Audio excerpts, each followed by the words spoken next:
Bold Journey, your television passport to the exciting, colorful world of adventure. Brought to you each week by the Ralston Purina Company of Checkerboard Square, St. Louis. Makers of Rice Chex, Wheat Chex,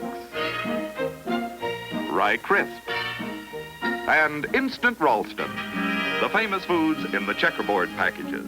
And here to present the actual films of tonight's Bold Journey is John Stevenson. Good evening, ladies and gentlemen. We're about to see the actual films of a dramatic journey by canoe in the bitter cold regions of northern Canada. A journey which took the life of its young leader, Mr. Arthur Moffat of Norwich, Vermont. This expedition consisted of 6 young men and 3 canoes. The starting point was here at Lake Athabaska, going north along the Dubont River, portaging over rocky cliffs of northern Canada, encountering the wild game and the giant grizzly bear, and concluding, after 3 long months of hardship, in the northern pocket of the great Hudson Bay. To present this true story film and tell us his adventure, we welcome to our studios one of the 6 trailblazers, Mr. Fred Pessle of Detroit, Michigan. We'll get underway in just a moment. But now let's listen to our friend from Checkerboard Square, Lee Goodman. Now, my girl, once again, the bite that's light invites the appetite. The bite that's light invites the appetite. No, no, no, my girl. Lightly, lightly. You have to learn to be very, very light when you talk about rice checks. You're mean, you are. Me? Mean? Why, I'm just an ordinary cereal salesman. Look here, try some rice checks for yourself. They're these light-sized, bite-sized little waffles of toasted rice. And when you fix them up with sugar and milk, you'll find they've got a delicious, delicate flavor all their own. Just right for folks who have an appetite for something light in the morning. The bite that's light invites the appetite. By George, I think she digs it. The bite that's light invites the appetite. By George, she digs it. I really think she digs it. The bite that's light invites the appetite. By George, you get 'em. Rice checks, regular or family size, the light-size, bite-sized cereal from Checkerboard Square. Now, Mr. Pessle, all journeys have some kind of an objective. What was yours? Well, John, this country that we were traveling in is probably the most unknown region in Canada. And our preliminary object was to travel through this unknown region and record our experiences with the animals and the land. Mr. Moffat was the head of the expedition, and I went along as second in command. Well, we know from the newspapers that the leader, your leader, Arthur Moffat, lost his life on this expedition. Would you tell us, please, how that happened? Well, John, the accident happened about 150 miles from our destination. The weather had changed rather abruptly about a week before, and we were now traveling in snow and ice, where we'd before been traveling in very sunny weather. And so we were traveling very fast, trying to get out of the country before the winter really set in. And we were a little less cautious than we usually were. Instead of scouting the rapids before we shot them, we entered what we thought would be the last rapids in this trip. With less caution, went right into it from the start. Art's canoe tipped over, and mine tipped over shortly thereafter, and the 4 of us floated down the river, while the boys in the other canoe were able to get ashore, and they emptied the water out of their canoe and came out to get us. They dragged us ashore, and the minute we were out of the water, our clothing froze right on our bodies. By this time, of course, we were north of the tree line, and we had no wood to make a fire. We had lost our gasoline and our stove. So the only thing we could do was huddle together on that small island and try and keep each other warm. Art was about 10 years older than the rest of us, and after about 40 minutes, he died without regaining consciousness. Certainly a terrible tragedy. It's hard for those of us who are surrounded by the comforts of civilization to realize what A real menace exposure must be. I assume that you were constantly confronted with that problem. Yes, we were, John, and yet this was really one of the reasons why we went. It was severe and difficult, but I think we've come back with a better understanding of life. I'm sure you did. Now, where exactly did you start?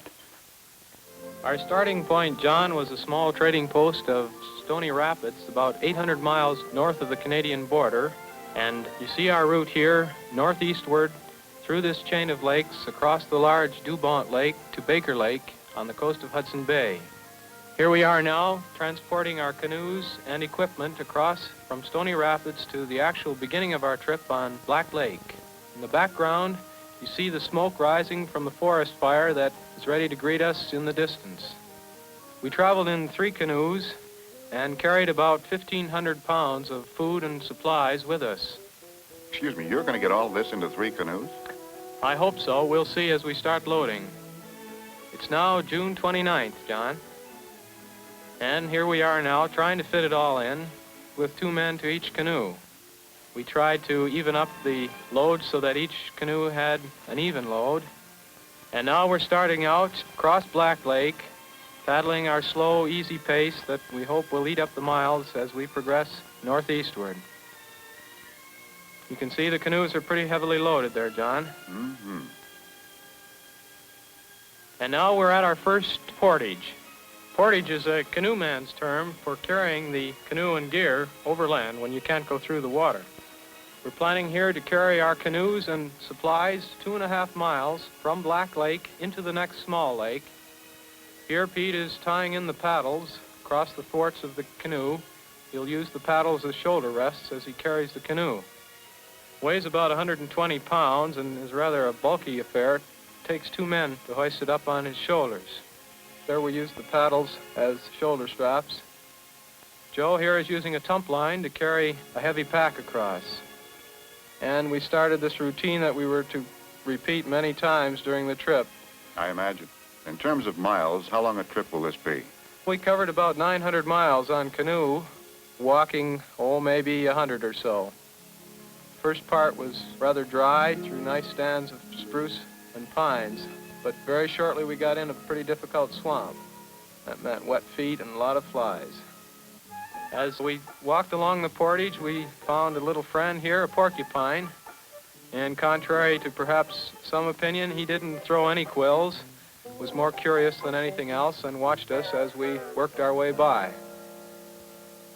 Here we are now at the end of the portage.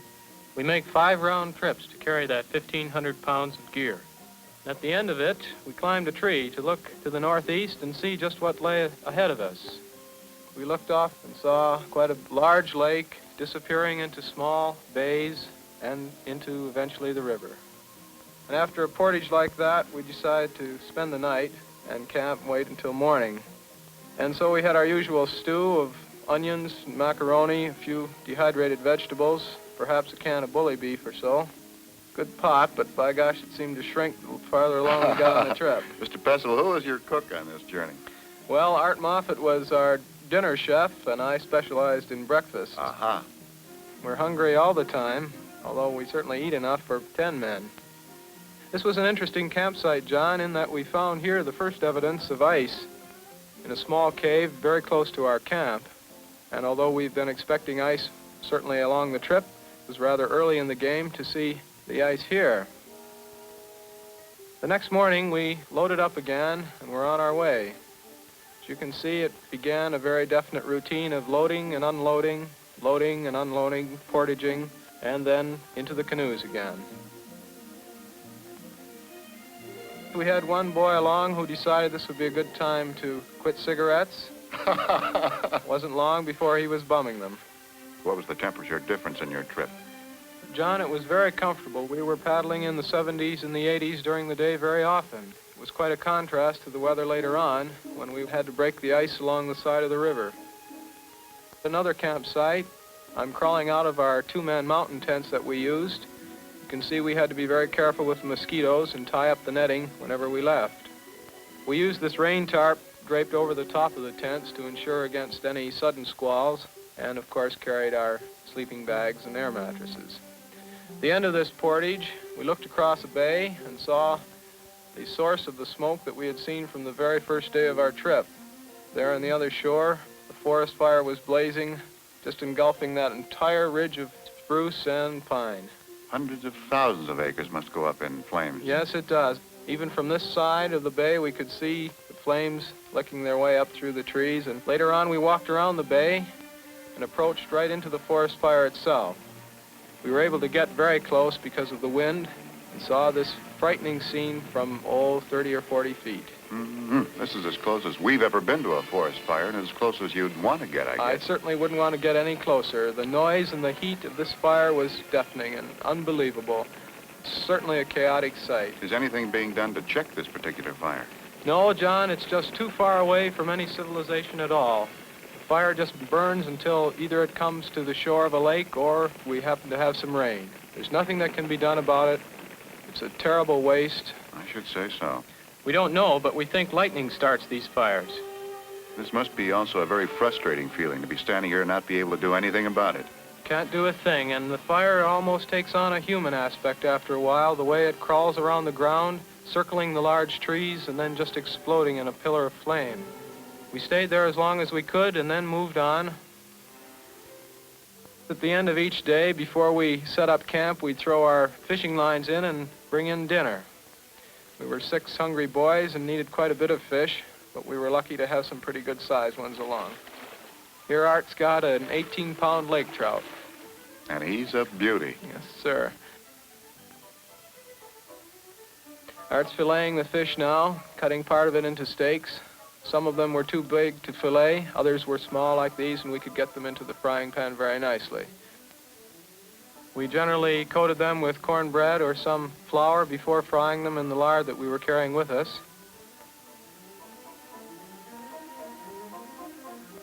And George here, the cigarette man, was enjoying his fish to the very last. Seems like you've got a natural comedian in your group. He certainly gave us a lot of laughs. And again, on our way, paddling still upstream, still toward the north. You can see here the trees are still quite abundant.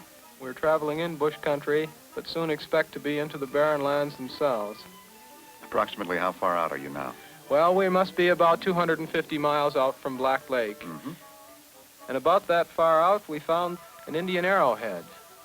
This one and many like it which we found were collected for the Ottawa Museum and are quite important in the study of this region. And at lunchtime, the cigarette goes back and forth, back and forth. He's enjoying that last bit more and more. Art was an ornithologist. We spent a lot of our time studying the birds of this region. Found some very interesting ones, very characteristic of the Arctic. Here are yellowlegs, looking around and certainly taking care of her young ones that would seem to be about as hungry as we were. We spared a bit of our very precious supplies and fed this Canada jay. He seemed to appreciate it quite a bit. And so we moved on. Weather was perhaps a little cooler now, but still quite comfortable. We noticed as we passed the small island a pair of caribou horns sitting rather prominently on the rocky outcrop, and so we stopped to investigate. Perhaps an Indian left these here for a marker. Now, why do you say an Indian, Mr. Pessle? Does that mean that this route isn't that well traveled? Why, this route hasn't been traveled by any organized party since 1893, John. Really? Again, our friend here kind of looking forward to the real thing later on. You can see the very beautiful rack that these animals carry. As the boys were watching the antlers here, they were attacked by a few of these small but very indignant birds. They're Arctic terns and have a very interesting life cycle. They spend their summer months in the Arctic and then migrate all the way to the western coast of Africa. Huh. And as we found out later, they attack the boys here and trying to protect the young tern that they had in their nest on this small island. Young, fluffy little fellow had some very indignant parents. I'll say. You can see how well they camouflage themselves in the lichens around the rocks. Well, we weren't interested in disturbing this family, so After we had taken our pictures, we pushed off again and returned the antlers to the spot on the island. We'd now traveled about 5 weeks and had covered almost 400 miles, John. It's cold now. There's a bite in the air. Thank you, Mr. Pessle. We'll continue the expedition of the 3 canoes in just a moment. But first, here's a word from Lee Goodman from Checkerboard Square.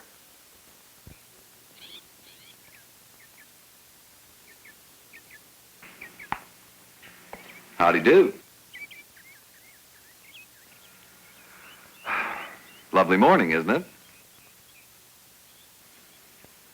Mind if I take a peek?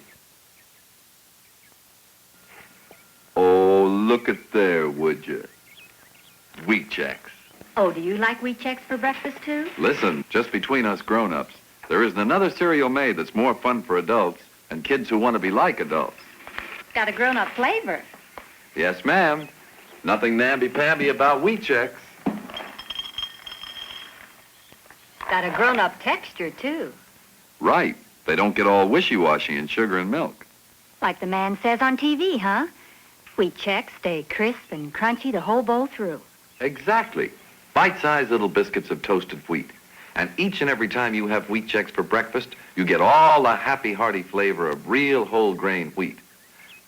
Say now, how about this? The next time you're shopping... Yes? That is, next time you're shopping, be sure and pick up a package of wheat checks. Family size or regular. The grown-up cereal from Checkerboard Square.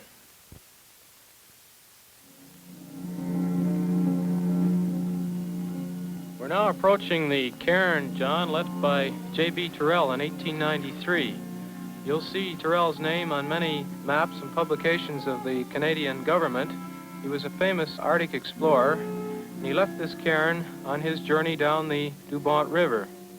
We examined the cairn, but found that Terrell's note had been taken by some museum curator, and so we left one of our own, and then pushed on. You can see the country now is getting a little more barren. The trees are very sparse. Not far from Terrell's cairn, we found this abandoned cabin that we had been told about when we left Stony Rapids.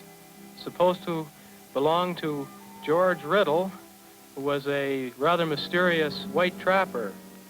He had been up in this country for some time, but no one had ever seen him nor heard more than a few stories.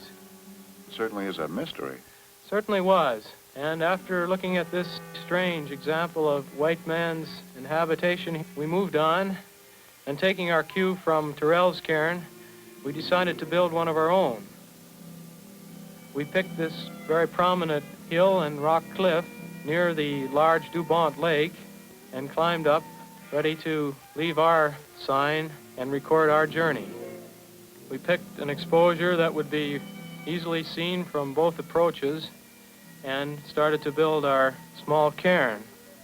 Pessle, the master builder here, kind of boxed the works up.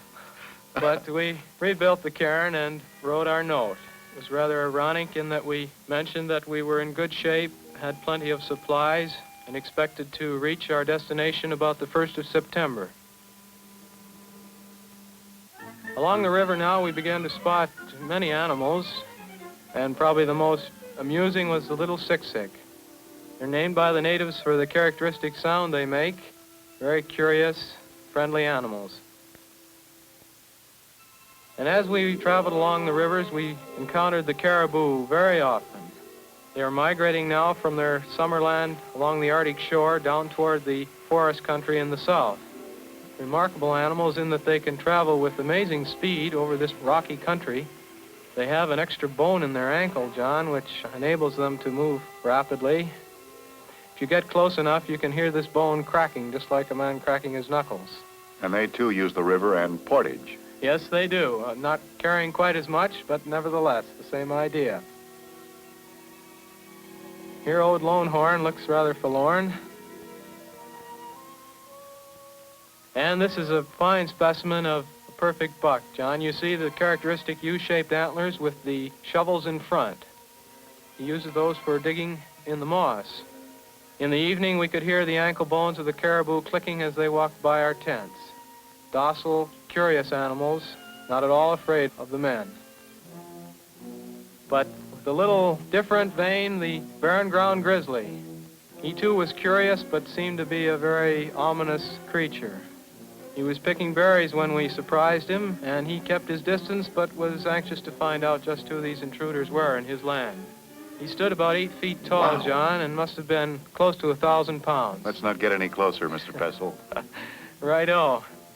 And of course, I mentioned before that we carried about 1,500 pounds of grub with us.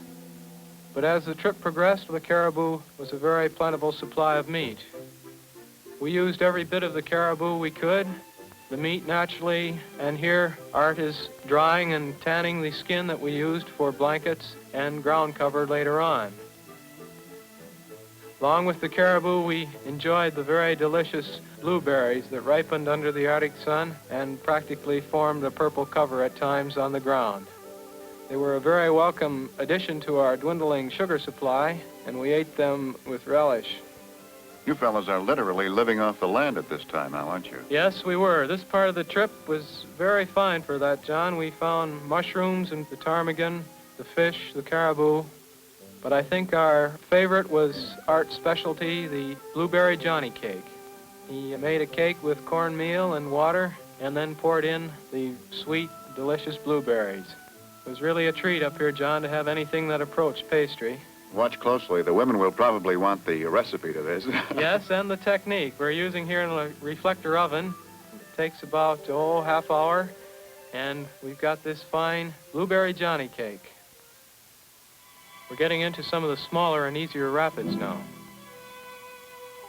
You see us here landing above a rapids, and the boys are getting out to scout the route down the rapids before we attempt to shoot it. We did this on practically every rapids we encountered, trying to pick a spot between the white water and send our canoes in the safest possible way down the river.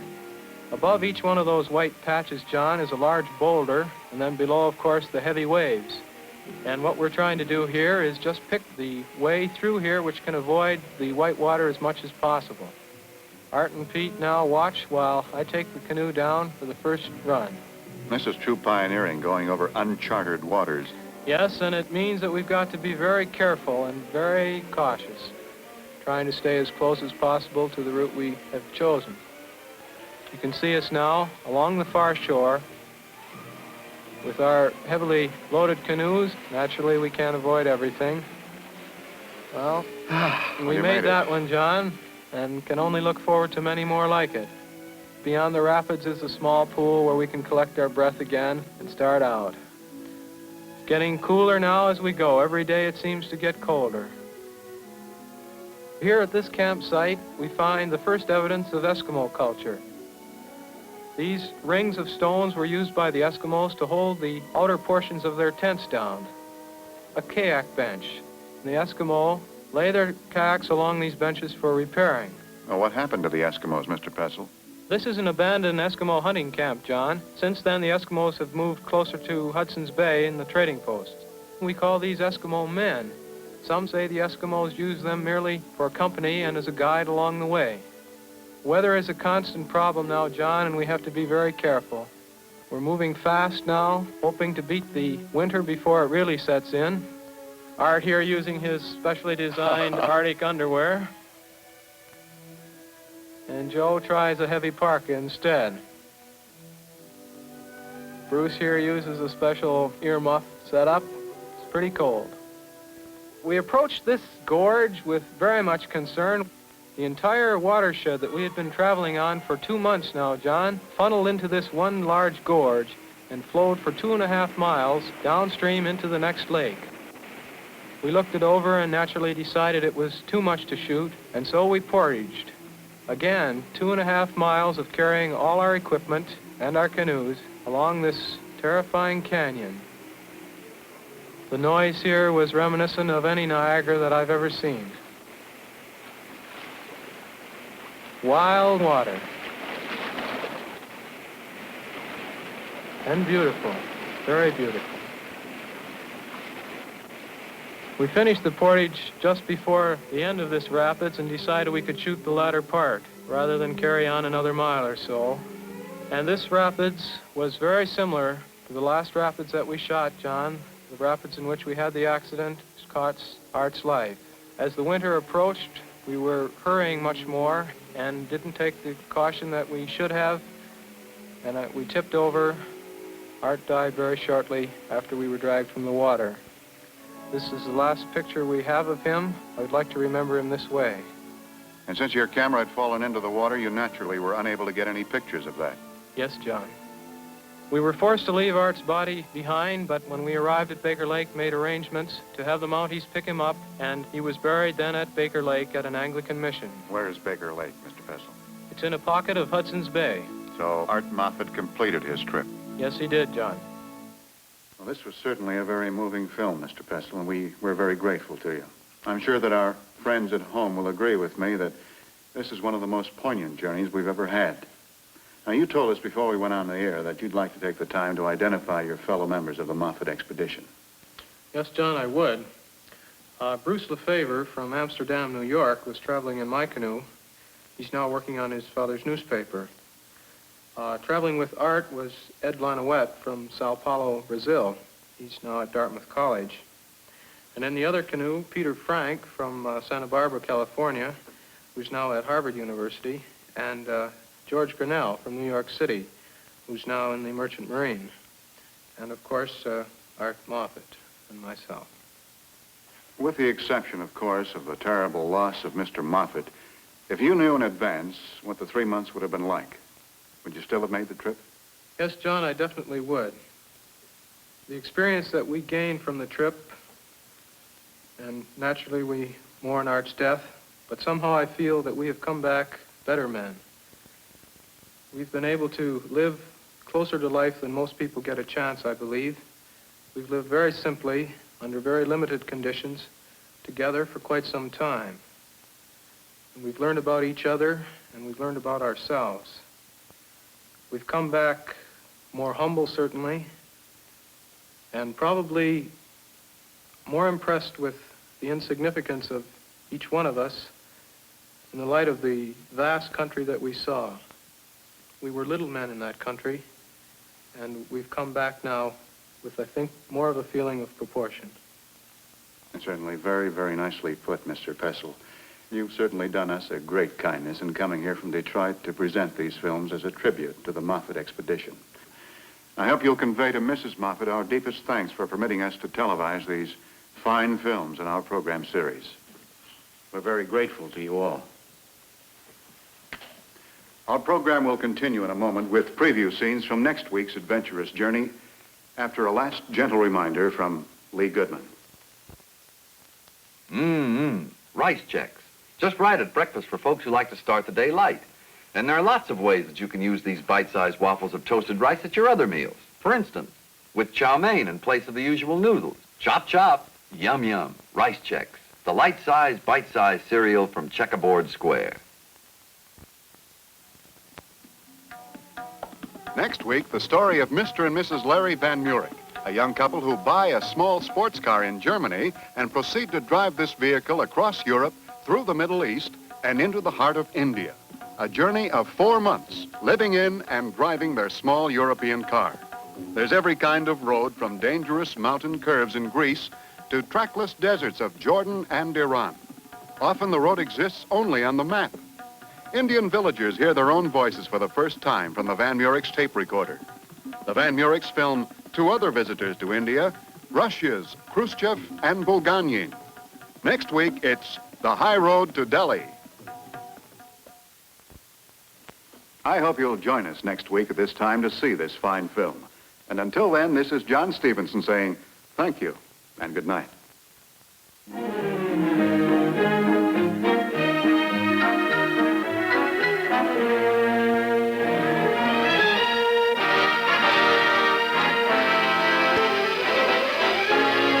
Bold Journey is brought to you every week on film by the Ralston Purina Company, Checkerboard Square, Louis, Missouri.